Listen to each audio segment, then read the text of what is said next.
Central government still owes the THA. Moody's downgrade is a reflection of Trinidad's poor economic policies, but investors are still showing interest in Tobago. InfoUpdate, bringing you the latest news, views, and reviews, along with responses, comments, and events affecting you. Brought to you by the Information Division of the Tobago House of Assembly. The central government still hasn't released over $100 million due to the Tobago House of Assembly for this quarter. The Secretary in the Division of Finance and Enterprise Development, Joel Jack, says he spoke to the Minister of Finance about the outstanding money, but to date there's been no releases for that period. And the implications for Tobago is very serious. I think we're all aware of the contribution of the Tobago House of Assembly in the Tobago economy with respect to employment. Upwards of 60% of the Tobago population is employed by the Assembly, and that has implications in terms of recurrent expenditure. It also has implications with respect to the Assembly continuing our projects and continuing the momentum. Mr. Jack says the actions of the central government are illegal and will have a negative effect on the people of Tobago. With respect to the appropriations bill that was laid in Parliament last year, that gave the Assembly its allocation, and it's against the law really, without even informing the Tobago House of Assembly, without any consultation. In this arbitrary manner, the funding to Tobago was withheld for the third quarter.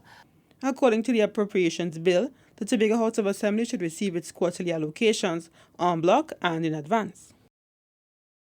Staying with news of the economy, Mr. Jack said that Tobago's economic downgrade from a Baa1 to a Baa2 rating by the international credit rating agency Moody's is not an indicator of this island's financial management practices.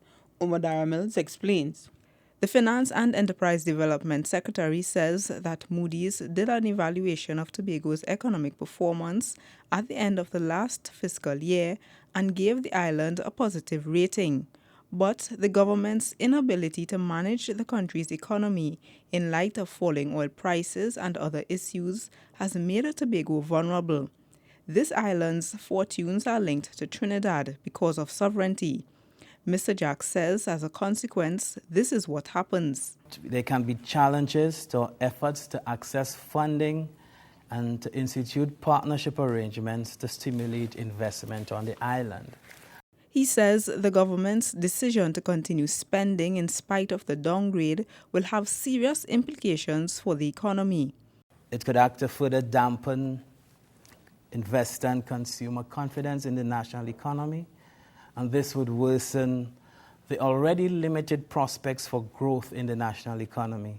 Secondly, the downgrade could mean that as a country, credit and access to funding may be provided to us on less favorable terms, and both outcomes could constrain our national public sector investment program. Mr. Jack says he expects that the other international credit rating agency, Standard & Poor's, will also downgrade this country. I'm Moody Mills for InfoUpdate. But there's good news. Despite the THA downgrade by Moody's, investors continue to express interest in this island. Caroline Wallace picks up that story. According to Mr. Jack, earlier this year, Moody's gave Tobago a relatively good review for the period 2010 to 2014.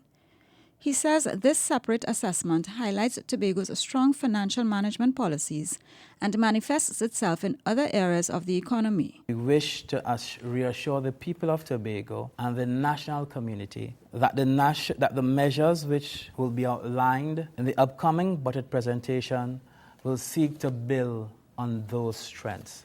He says investor interest has not waned, but Tobago's downgrade underscored the need for this island to pursue self-government so it's not punished by association. Mr. Jack says none of the investors the island has been speaking to prior to the downgrade have pulled the plug on those talks. I'm Caroline Wallace for InfoUpdate. That's it from all of us at the Department of Information. I'm Lois Vincent and you've been listening to InfoUpdate.